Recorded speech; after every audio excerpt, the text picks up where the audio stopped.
Lean on me. Lean on me when all hell is breaking loose. Lean on me when the world is falling apart.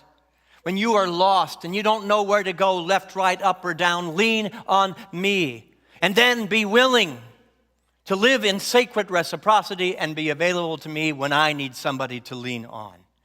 When you're in the dark night of the soul, know that you have a family, a community, a brother, and a sister that are right here holding you up. Lean on us. Lean on me. And then, for God's sake, be willing to let us lean back on you, because that's what makes the world go around, yes? Love makes the world go around, and that means being available. It means being present. It means being willing to lean upon each other as a great demonstration that we belong to each other. Sacred reciprocity. And somehow we make our lives a little bit better. Yes? And maybe somehow, and I used to joke about this, but it's not quite a joke, that the world is a little bit brighter. The world's a little bit more loving because you leaned to me and I leaned into you, and we remembered that truth. That the world is maybe a little bit closer to the oneness that we espouse, that we teach, that we're all about here in unity. For we all need I was going to sing this line, but after that, there's no way I'm going to sing it. We all need somebody to lean on. The Gospel of John, my favorite, the most mystical of the Gospel, absolutely understood. The Apostle of John knew that love was what's going to heal the planet. Love will heal our souls. This is what is written there. Say it with me. By this, everyone will know that you are my disciples if you love one another. That's not just a convenient idea. And I want to put that out there right in front of your face. That's not a convenient idea. It is a necessity. It is not just a pretty vision. It's not just something we do on Sundays and then forget about it. It is a vital component to the survival of the world. As we see it today, as we know it today, your survival, my survival, and the survival of the entire human race. This is our final week in the series, a 4-part series on the word together. Say that with me. Together.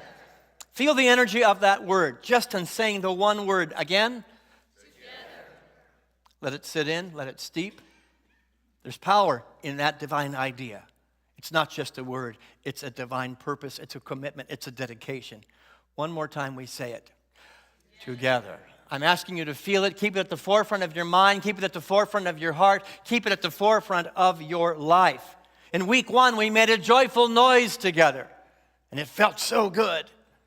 In week 2, we healed more deeply together. And that felt so good. Week 3, we flew higher together, knowing that when we are together, that we can go farther, we can heal more deeply, and we can make a more impactful, powerful noise on the planet. It's been a passionate look at remembering the truth that we belong to each other.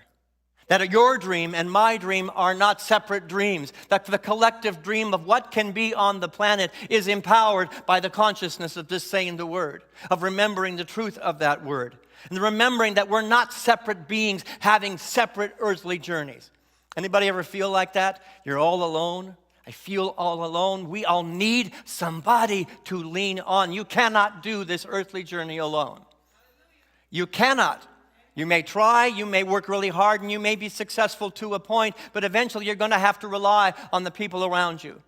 The people who have shown up on the planet at this time in this space at the same time in history to be a part of this earthly journey, not just the evolution of the individual, but the evolution of consciousness.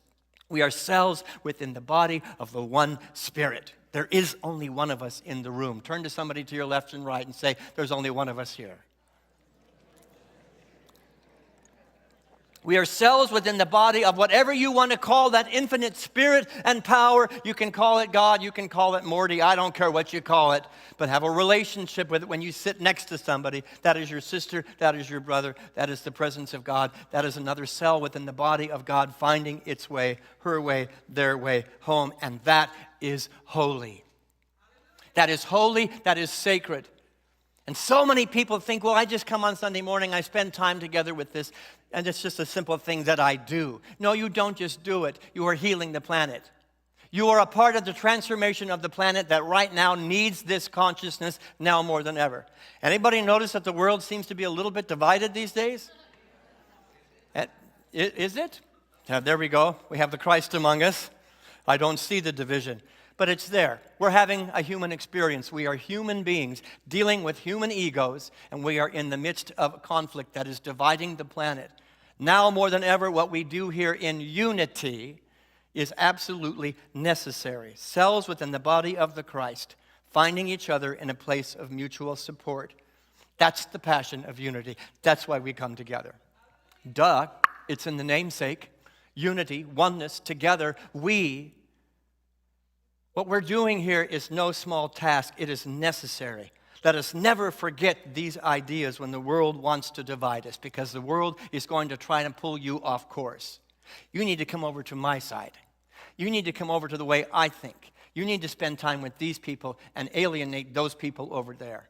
It is happening at the nth degree these days. The goats and the sheep. You know, there's a whole religion that's based upon the goats and the sheep, separating those that belong and those that do not belong. We don't do that here because everybody belongs without exception. And you know what it is? They say that the goats are going to go to hell and the sheep are going to go to heaven. I'm saying we're living in hell if we're separating goats and sheep and hamsters and dogs and cats and people. We are already in hell. But here's the good news that unity teaches us. We don't have to stay camped out in hell. We are the portal and the avenue through which we make it back to heaven. And it must always come through consciousness. The thoughts that we are thinking, the feelings we are welcoming into our heart, and the actions that we are taking is restoring the planet or tearing it down. Which world are you taking part in, hell or heaven? I'm saying be an angel. Be an advocate for heaven, for consciousness, for oneness. Because that journey doesn't just happen out here. You ever notice these days that it also happens in here? I'm one thought away from the division, of participating in the division. I'm one egoic thought about making you my enemy. I'm one egoic thought about making you less than or separate from me. One thought. See, heaven and hell exists here as well as here. So the journey is an outward journey of taking the actions necessary to heal the divides, but I must absolutely heal the divides in my own heart, and there's nothing easy about that. Wouldn't you say? There's nothing easy about that journey. So, yeah, some people come in and they go, oh, this is hard work. I thought this was the feel-good church. Yeah, it is the feel-good church, but it's going to be hard work. My grandparents absolutely taught me that how good it felt when I put in a hard day's labor. Well, I found the same thing at Unity. When I put in a good, hard day of consciousness building, that I'm tired, I'm worn out, and it feels so good. That maybe the world's a little bit closer to the ideal that we are holding here. Maybe we're all, as a human race, just a little bit closer. Our passion for unity is vitally, vitally important on the planet. Yes? Now, will passion alone be enough? Is passion alone enough? There was an emphatic, absolutely not. Our success does rely on not just being passionate, but passionate about ideas that feel good, visions that feel so good to us, but in being active, proactive, in being poised, on our toes, and ready and present when the call to action is called. You know, how many remember Harry Cohn? He used to tell the story, God rest his soul, about being in the foxholes. And every morning after every battle, they would say, roll call, Cohn, present and accounted for. Burdick, present and accounted for. I'm saying we are in the midst of a battle right now, an internal and external battle, and the roll call is being called. We need more love on the planet. We need to have more understanding that we belong to each other. Roll call, Burdick, present and accounted for. We need the peace on earth that we sing about in church. We need that peace so desperately. Roll call, Burdick, present and accounted for. We need more people who are easily living in the energy of love and not the energy of hate. Roll call. Let me hear the community, the family, put your hand up and say, present and accounted for together. Now that's easy to do in here. Really easy to do in here, but you're in the midst of a war and in the storm out there, and somebody said something. You know, and I'm done playing in the small effort of somebody cuts you off in traffic. I'm saying somebody cuts you off emotionally. Someone cuts you off spiritually. Someone cuts you off politically. Roll call. Present and accounted for the love that we teach, the oneness that we are seeking. I'm either adding to heaven or I'm adding to hell. My grandfather said it best. And he was not a spiritual man, but I think no more spiritual words have been spoken on the planet than these. Talk is cheap. Actions speak louder than words. It's easy to talk about oneness, and then we go ahead and clap for that. Present and accounted for. I will not play small when the fire hits. I will not play small when the bombs are going off. I will not play small when I think what you're spouting is ignorant. I will not play small when the call for love is right at my doorstep and the doorstep of my heart. I must be more fully present to that which we teach on Sunday, or we're wasting our time here today. Breathe that in. This is what I call rubber meets the road spirituality. And I believe that it is the true test of any religious movement that's worth its weight. If my religious movement, including this one, cannot meet that test, it's of no value to the planet. If when the going gets tough, the loving don't get going, what good is what we're doing sitting here? It feels good. Lean on me when you're down and you're out and you're afraid and you're alone. And then be present to me, whether we agree or not on religion, politics, or anything else. Whether we look alike, think alike, lean on me, I will be there. One of the things I'm most proud in this nation is when there is difficulty and there is pain and there is tragedy, nobody asks you what you believe about God.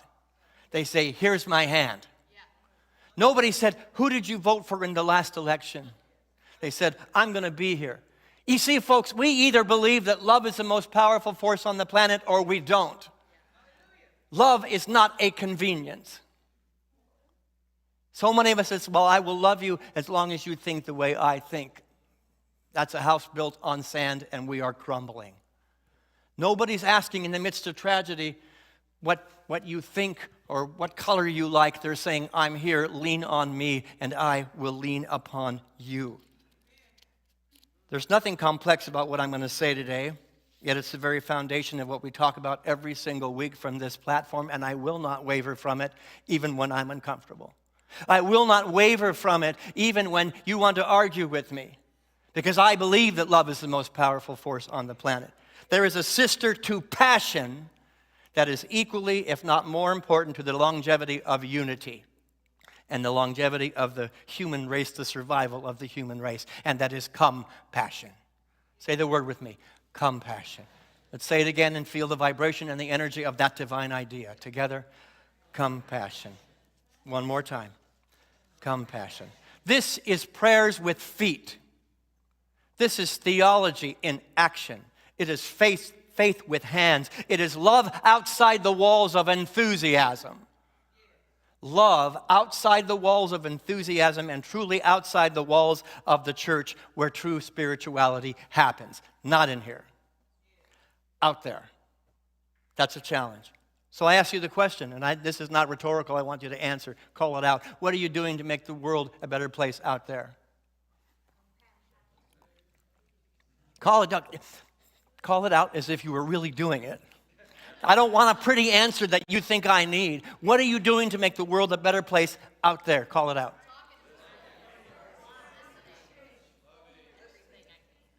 Everything I can. There's the answer. Everything I can. And do those answers come easily? Do they come easily when the bombs are going off? The proverbial metaphorical bombs of thinking and speech and hate. I either believe love is more powerful than hate or I don't. Hate for hate, an eye for an eye, a tooth for a tooth is going to leave us all blind. I know where that leads. I've lived there. I'm a competitive guy, and I lived in competition. I lived in passion. I can be pretty passionate, but what I learned is if I'm going to get anything done for the greater good than just myself, compassion has to lead the way. Theology with hands, it's love outside the walls of this community. You know, we often hear that passion is enough. That passion is the key to success. If you work hard enough, if you espouse with the loudest voice, if you allow yourself to push through adversity and chase your dreams with relentless ambition, that you will succeed. And yes, you will, for a moment. It does not have legs. You will succeed for a moment, but that is a house that will crumble, that's built upon sand. It is important, but what if the real key to our survival and our achievement and our lasting success individually and collectively isn't just passion, but it's compassion? Say the word again. Compassion. Mystics throughout history, don't take my word for it, go look at history, and all the great spiritual thinkers and teachers put throughout history, they taught us that the foundation of a thriving life, an abundant life, a good life, wasn't just drive and ambition, but it was love. It was kindness. It was unity. Jesus, our master teacher, our way shower, our elder brother, puts it this way. Say it together. Love your neighbor as yourself. Say it again. Love your neighbor as. He didn't say love the neighbor that thinks the way you think. He didn't say love the neighbor that voted the way you voted. He didn't say love everybody except those you want to get even with. He didn't say love those who look like you or act like you or think like you, period. There's a period at the end of that statement. Love your neighbor as yourself. And when Jesus was asked what the greatest commandment was, the most important commandment, he said, love God with all your heart, your soul, your mind, and your body. But then he really quickly said, and this one is on the same playing field with it. Love God with all your heart and soul and love your neighbor as yourself, because these are the same thing. Is it possible that the God that people all over the world are worshiping today is just wanting us to love each other more, and that's the sanctuary and that's the church that the infinite presence of the One is asking for? Yes. Not just possible, it is the truth. You want to worship God, which means nothing but bringing value. Bring value to your neighbor. Bring value to the person who is sitting next to you. Bring value to the person you don't understand. Don't back away and get your bombs ready. That's going to be hell on earth. Come forward and lean in. Lean in and say, help me understand. Let me ask a better question to understand you. And let me demonstrate for the world, the people that are watching me, that love is more powerful than fear. Love is more powerful than hate. We are at a moment of choice, folks, right here, right now, in this country. And I'm not going to shy away from having the conversation. And I'm becoming very unpopular with a lot of people on both sides of the aisle. If you cannot love somebody who thinks differently than you, then you are contributing to the divisiveness that's happening in our country, regardless of who you say is to blame about the divisiveness. Let's stop blaming who's responsible, and let's start being the very energy that we are seeking. Let's start being the very energy of the light and the love and the life and the Christ and the goodness. That is an example that people will follow. Not, the loudest voice in the room is never the most powerful. Breathe that in. The loudest voice in the room is never the most powerful. But perhaps the loudest voice in the room is the one that's the most fearful. Lean on me when you're lost and you're afraid. Lean on me when you don't know what to do next. Anthropologist Margaret Mead, much smarter person than me. I know you probably heard this, but it really bears repeating. Every time I read this, it speaks to the song that Chelsea just sang, and it speaks to the ideas that we teach every week. She was asked what the first sign of civilization was. What was the very first sign of the evolution of the human consciousness and the human race? She didn't point to tools. She didn't point to weapons. She didn't point to ingenuity, but she pointed to the discovery of a healed femur bone. A human thigh bone that had been broken and mended. Any wilderness people here? What happens if you have a broken thigh bone and you're in the wilderness? You die. Except for one thing. If you're going up the mountain with somebody. You're not alone. In the wild, a broken femur is a death sentence. You can't hunt. You can't get food. You cannot run. You cannot defend yourself. You are defenseless. But a healed femur means somebody cared for somebody else. Lean on me. Somebody cared long enough for them to recover. Someone protected and sheltered and took care of the one who needed help. And maybe it's just like the one that says, I don't care who you voted for. I don't care what religion you believe in. I'm here. This is what love does. Somebody said, I'm going to stand guard for you. I will get food for you. When you're afraid and you're alone and you're angry and you're upset, I will be the presence of God. Let's stop waiting around for the Christ to come back and let's start being the Christ in the midst. Let's stop waiting around for somebody else to save the planet and let's be the very Savior that we are seeking. Breathe that in. Someone protected you and had the spiritual grounding and guts enough to say, as we started this series, I've got you. I've got you. I've got your back. We're in this together. We all need somebody to lean on. Could it be that evolution and in essence our survival as a human race is not going to be being the loudest voice in the room, louder than that obnoxious guy on the other side or that obnoxious lady on the other side there? It's essential to being, our survival is not about being the strongest anymore. It's not about being the fastest or the smartest or the richest. It's about being the kindest. It's about being the most loving. It's about understanding the mutual benefits of we. The mutual benefits of we. Even when, man, I don't know if I want you in my circle. That's a human experience. They don't belong in my circle. They drew a circle that wrote me out. A rebel, a heretic, a thing to flout. That's happening on the planet today. But love and I had the wit to win. We drew a circle and brought them in. That's counterintuitive to the human ego. But I'm telling you, I know where the road's leading if we don't do it. If we're drawing line after line after line after line, this planet is not going to survive. The human race will not survive. We won't be here. And all that we've done in unity will be for naught. And people will say, maybe at some point, well, they had a good vision. They had a good idea. Oneness felt so good to them, yet they couldn't draw a circle. We are circle drawers, not line drawers, even when it's uncomfortable and it is difficult.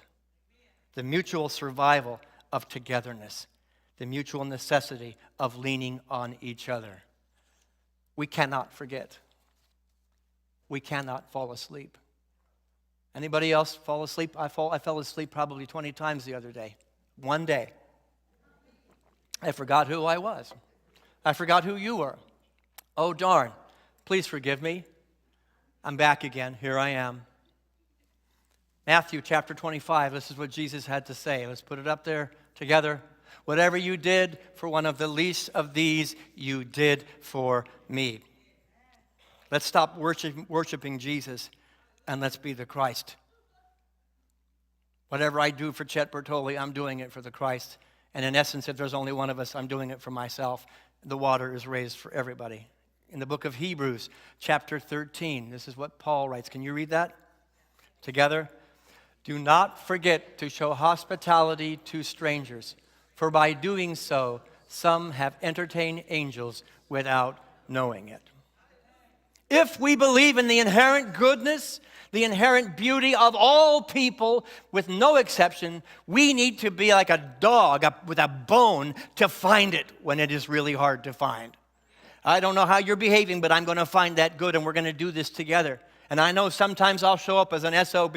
I want you to look as fervently for the good within me. And maybe that the trajectory that this human race is on right now gets detoured a little bit because we remember that we belong to each other. I want to ask you a question. Has spiritual community become a convenience store? Again, let me ask that question. Has spiritual community become a convenience store? In some and many ways, yes, it has. Is that a consciousness that's going to help us survive? Probably not. I imagine that person who had the broken thigh bone had a spiritual community. It may have looked like family, it may have looked like friendship, but I believe there was a tribe around him that said we belong to each other. Spiritual community is not just something we do that's convenient. I know how some Sundays it's not convenient for me to get up and come to a first service.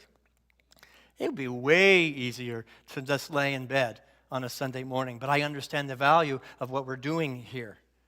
Do you all understand the value of what happens here? Many people want to make withdrawals. Oh my gosh, all hell's breaking loose. I want to go make a withdrawal from a bank account that I have not made a deposit in for the last 10 years. You know, I get to see this firsthand, and I love everybody, and everybody gets help from me. But I found it really amusing to make a study over the last 3-4 months that said, I need help. I need the church to help me. I'm a member of this church. By the way, when did that admin building go down? How come there's no bookstore anymore? You haven't been here for 7 years. And you're wanting to make, and this is going to sound really crude of me, I help anybody who wants help. But the reality is it's getting harder and harder and harder when I have people sitting in this room contributing to the well-being of the people around this room. When they want help, I don't blink an eye. But I'm getting to the point, and I don't want to get there, where you haven't been here for 10 years. What have you done for the world? What have you done for this community and you want to hand out? Breathe. That's really hard for me to say. But I get a firsthand look at that. Love is love is love, and so you're going to get love. But boy, I'm questioning because my human ego is involved in it. The greater good for you is going to be based upon the deposit you're making today. When you're in need tomorrow and need to lean on to somebody, it's going to be in the contribution that you made today. The investment of your time, your energy, your hug, your embrace, your amen, your hallelujah, your silence. It's all vitally important. We are energetic beings, and you are a cell within the body of the one coming home. And if you...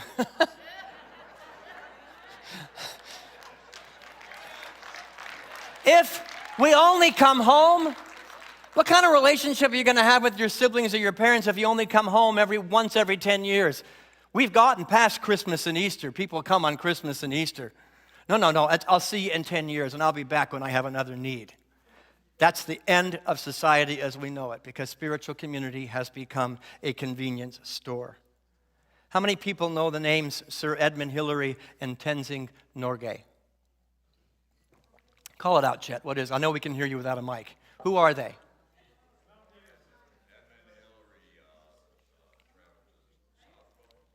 Nope, they were the first 2 men to make it to the top of Mount Everest.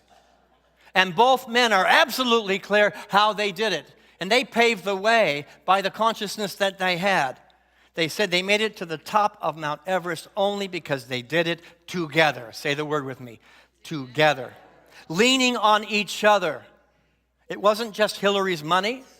It wasn't Hillary's passion or Norgay's skill that got them to the top.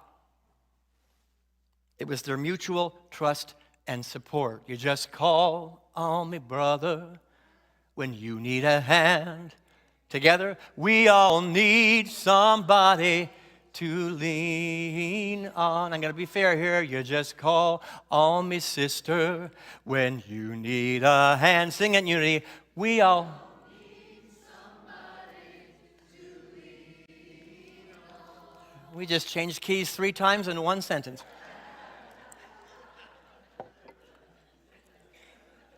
When Hillary fell into a crevasse, Norgay saved him. And let me tell you, as I look around this room, I've been in some deep holes and some deep cracks consciously. And there are people in this room that saved me. I don't take that lightly. So I come back next Sunday, and the next Sunday, and the next Wednesday. And I celebrate because you're going to be in a hole sometime, and you're going to need me to put my hand out and not be so concerned about whether I think you're perfect or not, but just I need a hand. I need someone to lean on. When the air grew thin, they leaned on each other. When one wanted to give up, the other was strong. They shared a mutual, emotional, and spiritual bank account. The ascent up the mountain started before they even got up 1 foot onto the mountain. It started before that. The team was built. The synergy, the community, the family was built before they ever took one step. And it afforded them the withdrawals from the bank account when they needed it at the top of the mountain. Both men admitted clearly, with no ego, that if they had climbed that mountain alone, they would have failed and they would have died. I'm saying, folks, that's where we are in the human race right now, in the country right now. If we don't climb this mountain together, we will be dead. We will not make it to where we want. The ideals we teach will never be reached. Passion and money and vision might get us started. It's going to get you up the hill, and there's a lot of it in this church. But let me tell you, helping and trusting and presence and faith and supporting each other gets us to the summit together. Ego won't do it. Ecclesiastes chapter 4. Let's put it up there. Let's read it. These are the two men we just talked about. Let's read it. 2 are better than 1 because they have a good return for their labor. If either one of them falls down, one can help the other up. That's not just a pretty idea. It is survival. I'm going to invite the band to come back up. The very first talk I officially gave at Unity North when I was a deer in the headlight and I had absolutely no idea how to take this church out of the hole was a talk called No One Climbs a Mountain Alone. Say that with me. No one climbs a mountain alone. I'm going to be really honest. In this community, I get a lot of accolades for what has been done here at Unity North because I happen to be more public. I get a lot of accolades for what is happening in this community. What? But let me tell you one thing. This isn't a community and never has been a community about one person. That's a quick road to death. It will feel good for the moment, but it will not be surviving. Unity North is about the hundreds upon hundreds and hundreds of people who showed up when the roll was called. We're in a hole. Burdick, present and accounted for. Chris, present and accounted for. Jackie, present and accounted for. Judy, present and accounted for.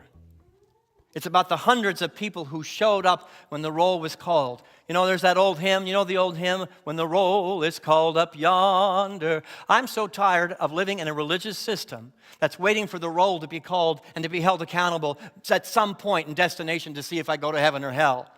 I'm saying the roll has been called and heaven or hell is right now, based upon you putting your hand up and say, love is present and accounted for. Goodness is present and accounted for. Oneness is present and accounted for, and I will not back away from the fire. What I've noticed in this world today, a little music maestro would be great, is that there is a passionate commitment to competition driving the bus. A passionate drive for competition. Get mine. Get mine. You're on your own.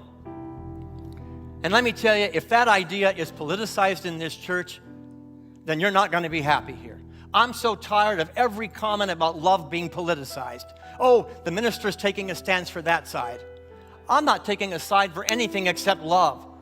And so I will give the same lecture to my Republican as my Democrat friends. Love more fully, more readily, more intently, and more purposefully. You can make that about politics if you want, but that's what this church stands for. And if somebody comes to lock the doors to this church because we're doing it, I'll be the first one to kick those doors back open. We cannot waver in what we teach. We will not waver in what we teach, whether you want to make it political or not. We belong to each other. Lean on me. Let me lean on you, brother and sister. I'm calling for a deeper sense of compassionate cooperation, knowing that whether it be Mount Everest, the obstacle of the human divisions that we are facing right now in this country, that no one is going to climb that mountain alone. Repeat after me. Present and accounted for. And then picture yourself out there when it gets difficult and the bombs are going off and the words are being slung at you. Present and accounted for. Truth is truth is truth is truth. We all need somebody to lean on. Let's go.